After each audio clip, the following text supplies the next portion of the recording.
It was a hot Thursday afternoon in Port Harcourt. Sky was bright and white, and the air felt heavy with dust and heat. The street was busy with people shouting, cars honking, and traders waving their hands to call customers. Everything looked normal. It was the kind of day when no one expected anything strange to happen. Daniel walked beside his closest friend, Tund. They had been friends since childhood.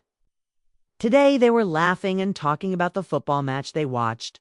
Last night, Daniel had just received payment for a big contract with a construction company. His wallet was thick with fresh cash, and he felt like nothing in the world could ruin his mood. "Today's for celebration," Daniel said, wiping sweat from his forehead. "I will buy roasted fish, cold drinks, and anything you want, my brother. We must enjoy ourselves today." Tun nodded with a wide smile. "You have tried. You deserve it." Money does not come easy in this life. They crossed the road carefully and stopped by a small suya stand. The smell of hot spices and grilled meat floated in the air, making Daniel's stomach growl. He turned to Tund and said, "Let us buy some for later."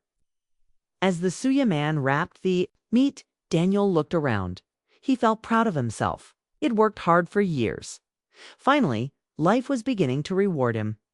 He thought about his fiancée, Kiyamaka, and how happy she would be when he gave her part of the money.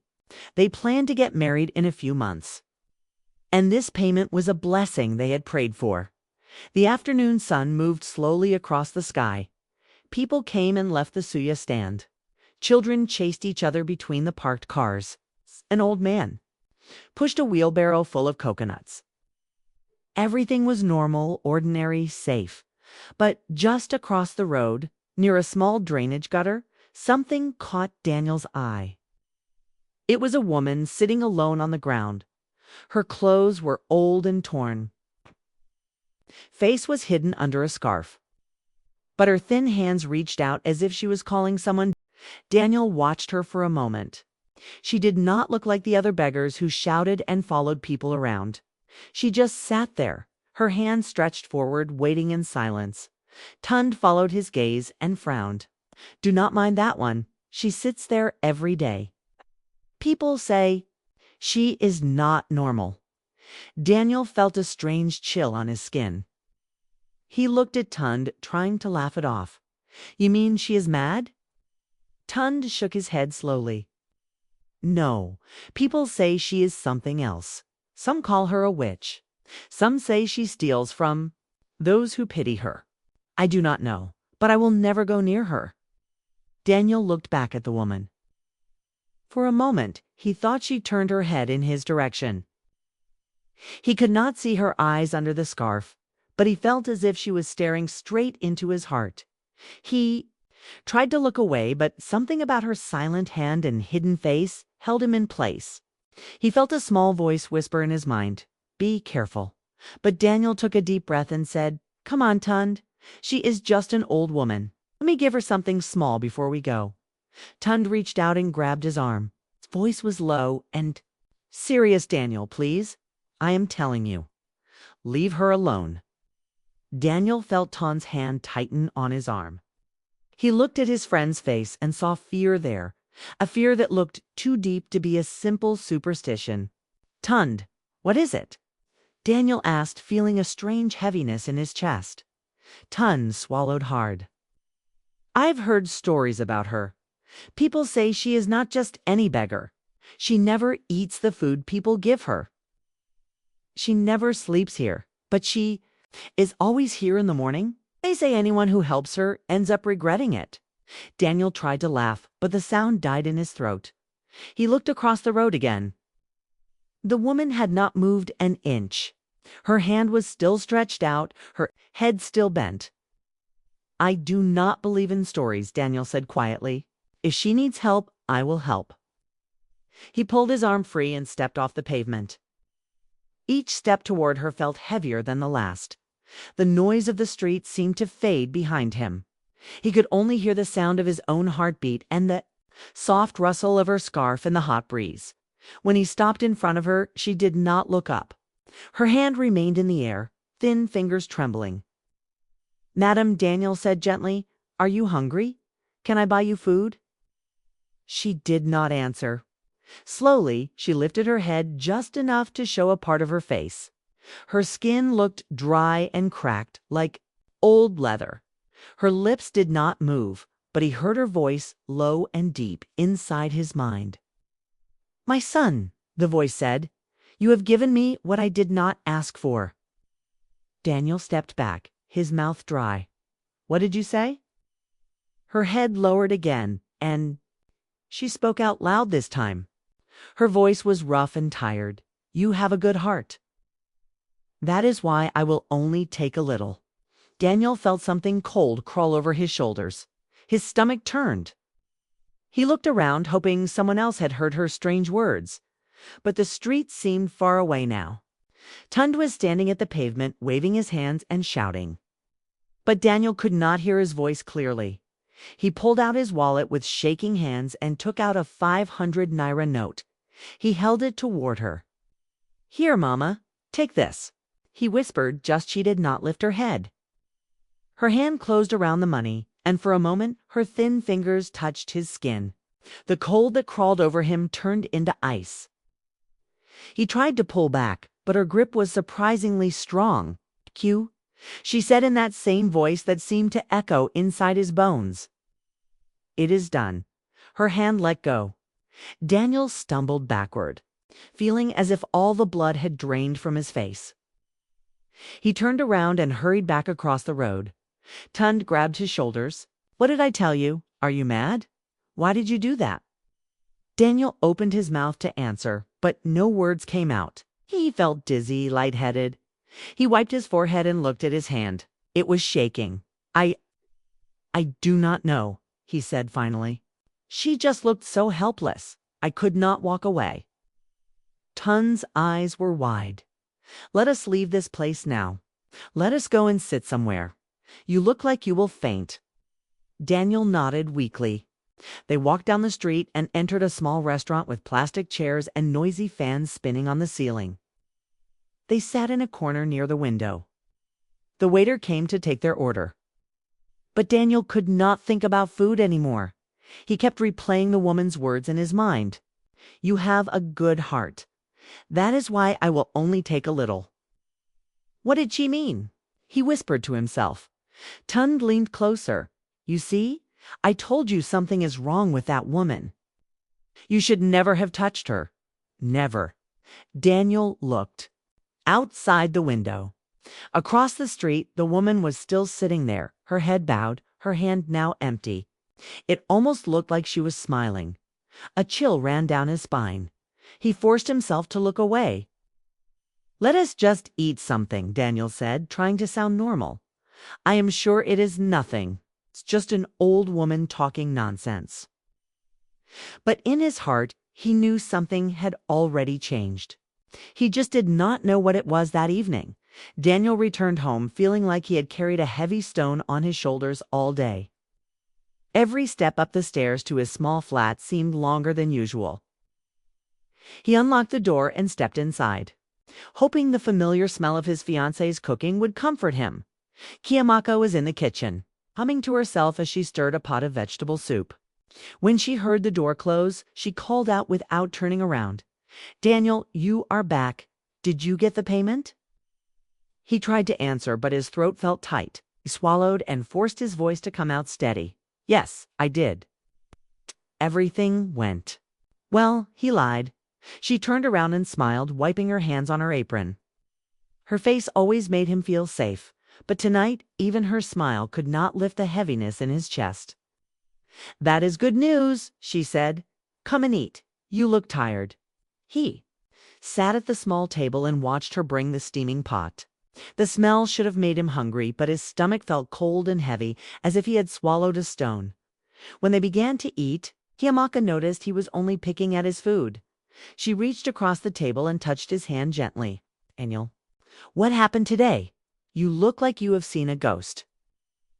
He opened his mouth to tell her everything, but the memory of the old woman's voice made his tongue feel heavy. He shook his head slowly. "It is nothing. It's just work stress," he said quietly. She did not look convinced, but she did not press him further. They finished the meal in silence. That night, Daniel lay in bed staring at the ceiling. Kiamaka had fallen, asleep beside him, breathing softly. The ceiling fan turned above them, pushing warm air around the room. But he felt cold sweat on his neck. He closed his eyes, but the old woman's words echoed again and again. "It is done." He woke before dawn, feeling a sharp pain in his lower belly. He tried to ignore it, but the pressure grew worse every minute. Finally, he got up carefully, trying not to wake Kiamaka, and walked to the bathroom. He stood over the toilet, waiting for relief, but nothing happened. The pain grew sharper. He pressed his stomach, but no matter how he tried, nothing came out. Panic began to rise in his chest. He leaned against the wall, breathing hard. He tried again, but his body refused to obey. He stumbled back into the bedroom and sat on the edge of the bed, holding his lower belly. Kiamaka stirred and opened her eyes. "Daniel, what is wrong?" she asked, her voice thick with sleep. He tried to smile, but his face would not move. I think I am sick," he whispered. She sat up fully, concern in her eyes. "Should I call a doctor?" "No," he said quickly, shaking his head. "I will be fine. Maybe it is just something I ate." But in his heart, he knew it was not the food. It was her. That woman on the street. He spent the rest of the night sitting in the living room, unable to rest. The pain in his belly felt like something alive, pressing and twisting inside him. By sunrise, he was too tired to think clearly. He dressed and left the flat without telling Kiamaka where he was going. He walked to Toon's house, hoping his friend would know what to do. Toon opened the door with sleepy eyes. When he saw Daniel's face, he stepped back. "You look terrible," Toon said. "What happened?" Daniel swallowed hard. His voice was hoarse. I cannot urinate. Since last night, nothing. The pain is killing me." Toon's eyes widened. "Did you see a doctor?" Daniel shook his head. "No, I am afraid they will not understand." Toon sighed and stepped aside. "Come inside." Daniel sat on the old couch in Toon's small sitting room. The morning light made the place look pale and empty. Toon sat across from him, rubbing his hands together nervously. "I told you that woman was not normal. This is exactly what I feared." Daniel felt his stomach twist. "What am I going to do? I cannot live like this." Toon was silent for a moment. Then he spoke slowly. "There is a man I heard about. It's a spiritual healer. People say he has dealt with things like this before." Daniel looked up quickly. "Where can I find him?" "He lives near Elalanwo, but he does not see people without an offering. Hey, and he may ask you questions you will not like." "I will do anything," Daniel said, his voice cracking. "Anything to make this stop?" Toon nodded. "Rest here for a while. I will ask someone for directions." While Toon stepped outside to make calls, Daniel closed his eyes and leaned back. The old woman's face flashed behind his eyelids. He could almost hear her voice again. "Your kindness will cost you." He felt tears rising in his eyes, but he blinked them away. He had to stay strong. Toon returned a few minutes later. "The address, if you want, we can go now." Daniel stood up slowly, pressing a hand to his belly. "Let us go." As they stepped outside, the heat of the day hit his face. But it was not the sun making him sweat. It was fear. The sun had climbed high above Port Harcourt by the time Daniel and Toon reached the narrow dirt road that led to the healer's compound. Dust rose in clouds behind passing Okadas, and every time Daniel stepped over a pothole, pain shot through his belly like a knife. They stopped in front of a low house with walls the color of red clay. A row of dried palm leaves hung across the entrance, swaying gently in the hot breeze. Toon wiped his face with a handkerchief and looked at Daniel. "Are you sure you want to do this?" he asked quietly. Daniel could hardly stand straight. His voice came out as a whisper. "I have no choice." A young boy in a faded green shirt sat near the doorway. He watched them approach with curious eyes. When Daniel tried to speak, The boy stood and slipped inside without a word. A moment later, an older man came out. He wore a white cloth tied over one shoulder and carried a carved staff. "My name is Ozamina," he said in a calm voice. "Why have you come to this place?" Daniel tried to speak, but the pain took his breath away. Tun stepped forward. "Master, please. My friend is suffering. He helped a strange beggar woman, and since yesterday he cannot relieve himself. He is in terrible pain." Ozamina studied Daniel's face with eyes that seemed to see straight into his soul. "I know the spirit you speak of," he said at last. "She has sat at that roadside for many years, taking what she believes the world owes her. It is no small thing to touch her hand." Daniel swallowed hard. "Can you help me, sir? I will do anything." Healer motioned them inside. The air inside the hut smelled of burnt herbs and old earth. In the center of the floor lay a mat woven with red and black threads. Ozamina pointed for Daniel to sit. He circled Daniel 3 times, murmuring words in a language Daniel could not understand. Then he crouched low, his face inches from Daniel's. "You must listen carefully," Ozamina said. "This curse is not only in your flesh, 'tis inside your spirit. If you wish to break it, you must be honest. You must confess everything you did, even the thoughts you had when you gave her that money." Daniel's voice was weak. "I just felt pity. I did not think any evil." Ozamina nodded slowly, as if considering something. He took a small clay pot from the corner and poured a thin stream of oil into a wooden bowl. As he chanted, he dipped his fingers in the oil and marked Daniel's forehead, chest, and stomach. "For the next 3 days," he said, "you will stay in your home.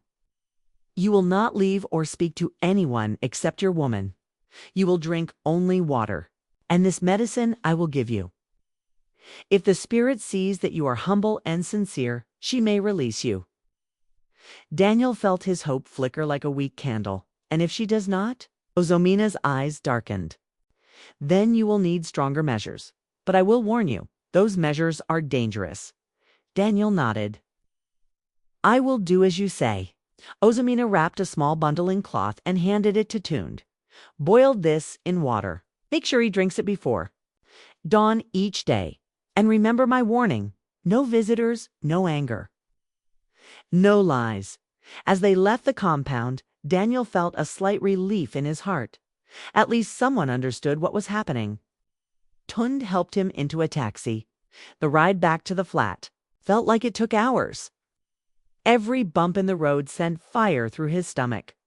When they reached his street, Daniel turned to Tund with tired eyes. "Thank you for staying with me. Please, check on me tomorrow. I will." Tund said, "Rest. Do what the man told you." Daniel climbed the stairs slowly and unlocked his door. Kiamaka rushed to him at once, her face pale. "Where have you been?" "I was about to call the police." He held up a trembling hand. "Please, not now. I will explain everything later." She helped him to the sofa. He lay back with a groan. "I need you to listen carefully. For 3 days, I must stay here. No one can visit me. I must take this medicine every morning. If I do not, I may never get better." Kiamaka nodded, though her eyes were filled with worry. "I will help you. Just tell me what to do." The first day passed in a blur of pain and fear. Kiamaka boiled the herbs and brought the dark, bitter liquid to him before dawn. He drank it, trying not to gag. Each hour he waited for relief, but nothing happened. By the evening, his bladder felt like it was made of hot iron. He could hardly breathe. He lay on the couch, cold sweat dripping into his ears. Kiamaka sat beside him, wiping his face with a wet cloth. "Daniel," she whispered, her voice trembling, "you have to let me call a doctor." "No," he gasped, "not yet." On the second day, he woke with tears on his face. He drank the medicine again. This time, the pain grew worse. His belly was so swollen. He could see the tightness under his shirt. He tried again to relieve himself. Nothing. He began to wonder if the spirit was mocking him. He heard her voice in every shadow. He felt her cold fingers on his skin. Sometimes he thought he saw her, Face in the corners of the room, that night Kiyomaka sat with him in the dark, holding his hand. "Please," she whispered. "Please, Daniel, let us go to the hospital. This is too much." He did not answer. He was too weak. On the third morning, before the sun rose, he drank the last of the bitter medicine. He closed his eyes, hoping this would be the end. But when he tried to stand, a wave of pain knocked him to the floor. Kiyomaka screamed, "I am calling an ambulance." He could not stop her this time. She grabbed her phone and dialed. He lay on his side, gasping. In less than 15 minutes, the paramedics arrived. They carried him down the stairs while neighbors peeked through their curtains. Someone whispered, "It is Juju. Look at his eyes." At the hospital, the doctors ran tests and shook their heads. They gave him painkillers that only dulled the agony for a while. One doctor pulled Kiyomaka aside and spoke in a low voice. "Madam, I have never seen anything like this. His organs look fine. There is no physical blockage. It is as if his body is under a command not to function." Kiyomaka felt her knees weaken. "What do we do?" The doctor looked helpless. "If it is truly spiritual, you must find whoever did this and beg them to release him." That night, while Daniel slept in the hospital bed, Kiyomaka sat by the window, crying. The street below was quiet. She wiped her face and took out her phone. With shaking fingers, she dialed Tun's number. "Tund," she whispered when he answered. "Please, you must help us. We are losing him." Tund listened in silence as Kiyomaka spoke. When she finished, there was a long pause. "Kiyomaka," he said finally, "I warned Daniel. I told him not to touch that woman. Now look at what has happened." "I know," Kiyomaka said, her voice shaking. "But please, this is not the time for blame. We need help. He is dying." Tund sighed heavily. "All right. Oh, come to the hospital in the morning. Maybe there is still something we can do." She thanked him and ended the call. For a while she sat staring at the dark street, wondering how their lives had turned into a nightmare in only a few days. Inside the room, Daniel stirred. His face was pale, his lips dry. She went to his side and took his hand. His eyes fluttered open. "Kiyomaka," he whispered, "I am sorry." "Do not say that," she said quickly. "You will be fine. We will fix this." But her heart felt as if it was breaking. At dawn, Tund arrived at the hospital carrying a small nylon bag. His eyes were red, as if he had not slept all night. "I went to see Ozomina again," he said without greeting. "He told me this was expected. If the spirit does not release him after 3 days, it means she wants more." Kiyomaka swallowed hard. "More? More of what?" "He did not say," Tund replied, "but he gave me this." He held up a bundle of dried leaves tied with red string. He said, "It is stronger medicine, but it must be burned in the house where the curse started." Kiyomaka frowned. "Daniel cannot leave here. How will we burn it at home?" Tund looked uncertain.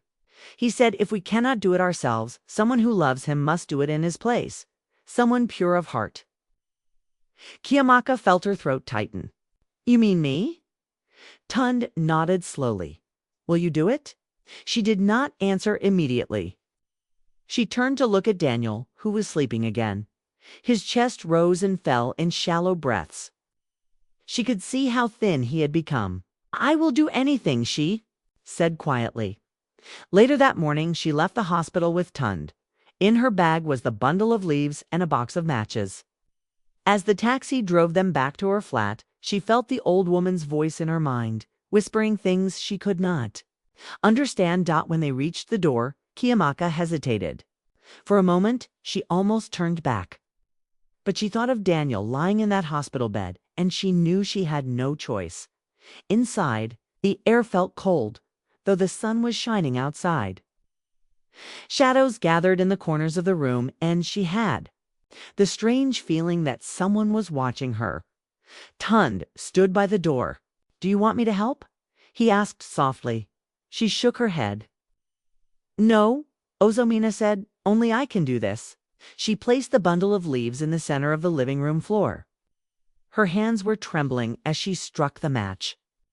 When the fire caught, a bitter smoke rose into the air, thick and dark. It smelled of old earth and something she could not name. Kiamaka closed her eyes and began to pray. She did not know if she was saying the right words. She only knew she had to try. "God, please," she whispered. "Whatever this is, whatever power holds my fiancé, break it. Let this evil leave our lives." The smoke grew heavier, curling around her like a living thing. She felt it slide across her skin, cold and sharp. In her mind, she saw Daniel's face. She saw the old woman's hidden eyes. She felt something pressing against her chest, trying to silence her, but she kept praying. Tears streamed down her cheeks as she begged God to have mercy. Behind her, Tund watched silently. For the first time, he looked afraid. When the last of the leaves had turned to ash, the smoke faded. The cold vanished. The room felt lighter, as if a door had opened and something dark had slipped out. Kiamaka dropped to her knees, exhausted. Her heart was racing. She could still feel the old woman's presence, but it was weaker now. Tund helped her stand. "Do you feel different?" he asked. She nodded. "Yes, I think something has changed." They left the flat and hurried back to the hospital. All the way there, Kiamaka prayed that what she had done would be enough. When they reached Daniel's room, they found a nurse adjusting the drip. Daniel's eyes were open. For the first time in days, he looked alert. "Kiamaka," he said hoarsely. "Where did you go?" She rushed to his side, taking his hand. "I went to burn the herbs. Did it help?" Daniel swallowed. He closed his eyes. I felt something lift off me, like a heavy blanket." Kiamaka let out a shaky breath. Thank God. But even as she said it, she knew it was not over. The doctor entered the room, holding a clipboard. "Mr. Daniel," he said carefully, "we ran more tests this morning. Your organs are healthy, but your body still refuses to respond. Whatever happened to you is beyond our understanding." Daniel stared at the ceiling. "I know what happened," he whispered. The doctor gave them a sympathetic look and left. Tund leaned against the wall, arms folded. Ozamina said if this failed, the last option is to confront her directly. Kiamaka turned to him, her voice tight with fear. "Go to the old woman?" "Yes," Tund said. "Beg her to lift the curse with her own mouth. That is the only way." Daniel closed his eyes. He felt so tired. But deep inside, he knew Tund was right. He had tried everything else. There was nothing left to do but face the woman who had done this to him that evening. Daniel lay in his hospital bed with his eyes half closed. Kiamaka sat beside him, holding his hand. She felt so tired that she could hardly keep her head up. The lights in the corridor were dim. Nurses walked past their door carrying charts and medicine trays. Outside the window, darkness had fallen over the city. "Daniel," she said softly, "are you sure you can do this? You strong enough to face her?" He did not answer for a while. He only stared at the ceiling, listening to the beeping of the machine beside him. "I do not know," he whispered finally. "But if I do not try, I will die here." Kiamaka squeezed his hand. "Then I will go with you." "No," he said, turning his head toward her. His eyes looked hollow, as if part of him had already left. "If she sees you, she might hurt you too." Before she could argue, there was a knock on the door. Tund stepped in quietly, carrying a plastic bag. "I brought you some food," said, though he did not sound hopeful that Daniel could eat. Daniel only shook his head. Tund set the bag down and sat in the chair on the other side of the bed. For a moment, no one spoke. Then Tund leaned forward, folding his hands together. "There is something you need to know." Daniel turned his face away. "If you came here to remind me that you warned me, save your breath." "No," Tund said, "it is not that." He paused, looking at Kiamaka before he continued. "Yesterday I went to the roadside where she sits. I thought maybe I could speak to her first, find out what she wants. But she was not there." Daniel frowned. "Not there? Where did she go?" I asked a boy selling groundnuts nearby. He said she left before dawn, muttering that she had already taken what she needed and would finish her work soon. Daniel's skin prickled with cold. Finish her work? Tund nodded. It means she is not done with you yet. Kiamaka covered her mouth, trying not to cry. For a long time, no one spoke. The beeping of the monitor was the only sound in the room. Finally, Daniel turned back to Tund. Then we have to find her before she disappears again. Tund looked hesitant. There is one more thing. What? Daniel asked. When I was asking about her, a man selling newspapers told me something else. He said he saw a young man talking to her the day after you gave her money. Felt a chill move through him. What young man? He described him, Tund said slowly. Tall, light-skinned, wearing a blue shirt. Kiamaka's eyes widened. But that sounds like... Daniel swallowed. Like who? She hesitated. Her face pale, like Bobby. The name hung in the air like a bad smell. Bobby was Daniel's old friend, once as close as a brother, till they had a falling out 2 years ago over business and jealousy. Daniel felt something crack inside his chest. Do you think Bobby has something to do with this? Tund rubbed his forehead. I do not know. But the man who saw them said they talked for a long time. Then Bobby gave her something wrapped in cloth. Kiamaka shook her head slowly. But why would he do that? What could he gain from this? Daniel closed his eyes. He remembered all the times Bobby had tried to come between him and Kiamaka, always making sly comments, always acting like he knew better. He always wanted what I had, Daniel whispered. My job, my life, my woman. Tund looked up sharply. Then we must be careful. If he is working with her, this is bigger than we thought. Silence fell again. Kiamaka stood and walked to the window, pressing her hand against the cold glass. Outside, streetlights glowed in pools of yellow light. What do we do now? She asked, without turning around. Daniel's voice was hollow. We find her. We make her undo what she did. And if Bobby is behind this, I swear I will never forgive him. Tund stood slowly. I will go back to that street at dawn. Maybe she will return. If I see Bobby there again, I will follow him.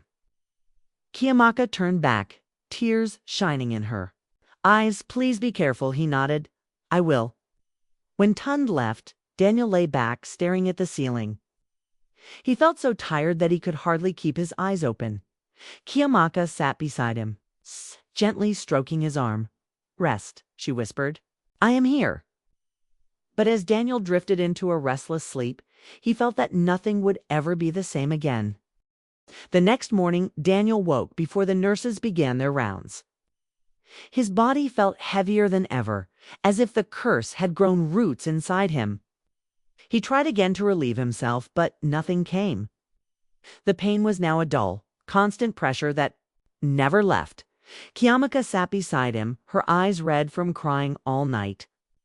She held his hand, but neither of them spoke. At dawn, Tund returned. He looked tired and tense, his face drawn with worry. I went back to the roadside, he said without sitting down. She was there, waiting. Daniel lifted his head slowly. Did you speak to her? Tund nodded. I did. She said she has no quarrel with you, but the balance must be paid. She said you took something you did not understand. Daniel's voice was hoarse. What did I take? I only gave her money. Tund's hands clenched at his sides. She said the moment you pitied her, you opened your spirit. She said pity is not always a gift. Sometimes it is an invitation. Daniel swallowed, feeling cold all over. Invitation to what? To her hunger, Tund said softly. She feeds on what men value most. Kiamaka closed her eyes and covered her mouth with her hand. Daniel forced himself to sit up despite the pain. Did she say how to end this? She said you must come to her alone before the sun sets today. If you do not, she will finish what she began. Daniel looked at Kiamaka. Her face was pale. I have to go, he said. No, she whispered, her voice breaking. What if you never come back?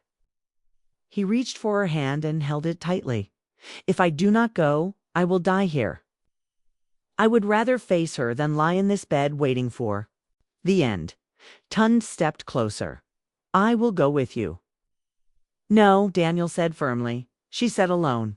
This is something I must finish myself. For a moment, the three of them only looked at each other. The silence felt heavy as stone. At last, Kiyamaka nodded. Then we will take you there, but we will wait close by. Daniel closed his eyes. Thank you. They left the hospital together. Every step Daniel took felt like walking through mud. His legs were weak, his head light. By the time they reached the roadside where the old woman always sat, the sun was already high in the sky.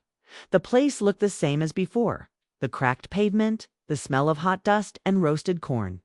But now the air seemed thicker, charged, with something he could not name. She was there, sitting in the exact spot, her head bowed, her hand resting on her knee. For a moment, Daniel almost believed she was just an old beggar again. But when she lifted her face, he saw her eyes. They were not the eyes of any human he had ever known. He took a step forward. His heart pounded so loudly he thought it might burst. Why did you do this to me? He asked, his voice breaking. Her lips curled into a slow smile.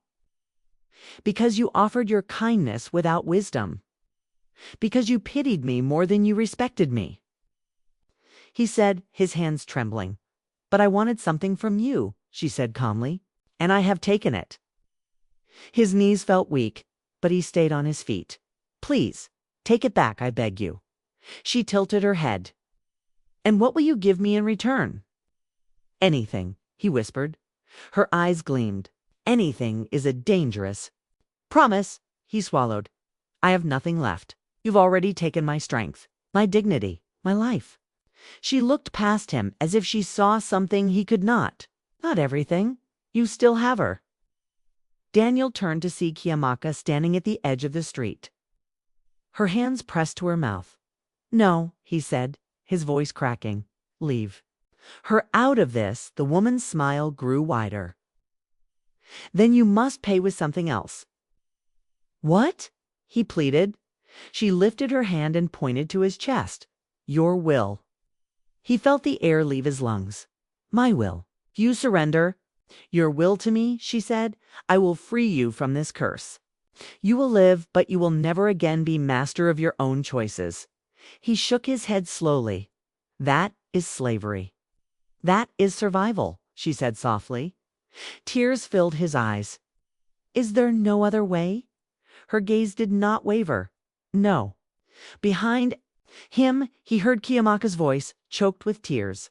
Daniel, please, do not give in. He turned and met her eyes. In that moment, he remembered every good thing in his life, his dreams, his love, his hope. And he knew he could not surrender it all. He looked back at the old woman, feeling something rise inside him that he had not felt in days. Defiance? No, he said, his voice steady. I will not give you my will. I would rather die free. For the first time, her smile faded. Her eyes grew dark as a storm. Then you have chosen death. Daniel swallowed. So be it. A cold wind rose from nowhere, whipping dust into the air. The beggar's scarf lifted like wings. The sound of her voice grew deeper, like many voices speaking at once. You will regret this, she intoned suddenly. A strong voice cut through the wind. You have no power here. Daniel turned. A tall man in a white robe was walking toward them, holding a wooden staff. His face was stern, his eyes bright as fire. It was Ozamina. The old woman hissed, her face twisting. You dare interfere? Ozamina raised the staff high. In the name of the Almighty, I command you release this man. The wind screamed. Dust blinded Daniel's eyes. He felt the cold inside his body rise to his throat, choking him. But Ozamina's voice thundered over the chaos. You spirit of bondage, you cannot have him. Leave now. The woman shrieked, her body shuddering. For a moment, Daniel thought the earth would split open. Then, as suddenly as it began, the wind died. The woman's body crumpled to the ground like an empty sack. Silence fell. Daniel stood there, gasping for breath. The pain in his belly was gone. He looked at Ozamina, tears running down his face. "Thank you," he whispered. Ozamina nodded solemnly. "Go home. This battle is over." Daniel turned and saw Kiamaka running to him. She threw her arms around him, and for the first time in many days, he felt whole again. They stood together for a long time on that dusty roadside, not speaking. The old woman's body lay motionless where it had fallen. The wind had stopped. The sun was beginning to set behind the buildings, throwing long shadows across the street. Daniel could feel the warmth returning to his skin. For the first time in days, he did not feel that heavy pressure inside his belly. He closed his eyes and let the relief wash over him. Kiamaka held him so tightly that he could hardly breathe. Her face was wet with tears.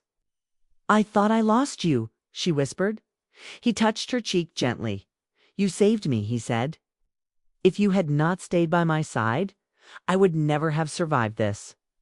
Tun stepped closer, looking exhausted and shaken. "I am glad you are free," he said quietly. I thought we would never see you whole again." Daniel swallowed the lump in his throat. "I owe you both everything." Ozamina lowered his staff and looked at them. With calm eyes, "You have been given a second chance. Not everyone survives the touch of that spirit. Never forget what you have learned." Daniel nodded slowly. "I will not." The healer bent and touched the old woman's body with the end of his staff. Her skin turned pale, almost gray, as if all life had drained out. "She is no longer a danger," Ozamina said. "But there are many like her, spirits that feed on fear, on pity, on human weakness. If you see them again, you must never open yourself to them." Kiamaka shivered and held Daniel's arm tighter. "We understand," she said softly. Ozamina looked at Daniel one last time. "Your spirit was strong. That is why you survived. But remember, strength without wisdom is a blade that cuts its own master." With that, he turned and walked away, his white robe billowing behind him. The street slowly came back to life. People peeked from doorways and corners, whispering about what they had seen. Some crossed themselves. Some shook their heads and hurried away. Daniel did not care about them. All he cared about was that he was free. They walked slowly back to the hospital to collect Daniel's things. The nurses stared in shock when they saw him walking unaided. One of them pressed a hand to her mouth and murmured, "God is truly powerful." Kiamaka gathered his clothes and documents. Tun signed the discharge papers. Daniel stood by the door, feeling like a man returned from the dead. When they finally stepped outside into the cooling evening, Daniel took a deep breath. The air smelled sweet, almost new. "Let us go home," he said. Simply. Tun clapped a hand on his shoulder. "That is the best idea I have heard all week." In the taxi, Daniel sat with his hand resting on Kiamaka's. She turned to look at him, her eyes still red but full of hope.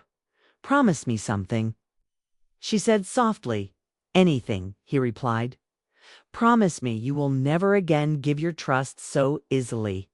Not everyone deserves the kindness you carry." He nodded. "I promise." She squeezed his fingers. "And promise me that no matter what happens, we will face it together." He turned to her fully. "That is a promise I will never break." Taxi drove them through the city, past rows of old shops and new buildings. Everything looked the same, but Daniel knew he was different. He had walked through darkness and come out the other side. He knew now that kindness must be tempered with caution. That pity without understanding can be an open door for evil to enter. As the taxi turned onto their street, Daniel felt a deep peace settle in his heart. Whatever came next, he was ready. Dear viewers, you have now heard Daniel's story, a story of kindness, betrayal, and the power of the unseen. What would you have done if you were in his place? Would you have walked away from the beggar, or would you have given your last coin? This tale is not just a warning about spirits that hide behind human faces. It is a lesson that sometimes the price of pity is higher than we can imagine. If this story touched your heart or opened your eyes, please take a moment to share your thoughts in the comments below. We read every message, and your opinions matter to us.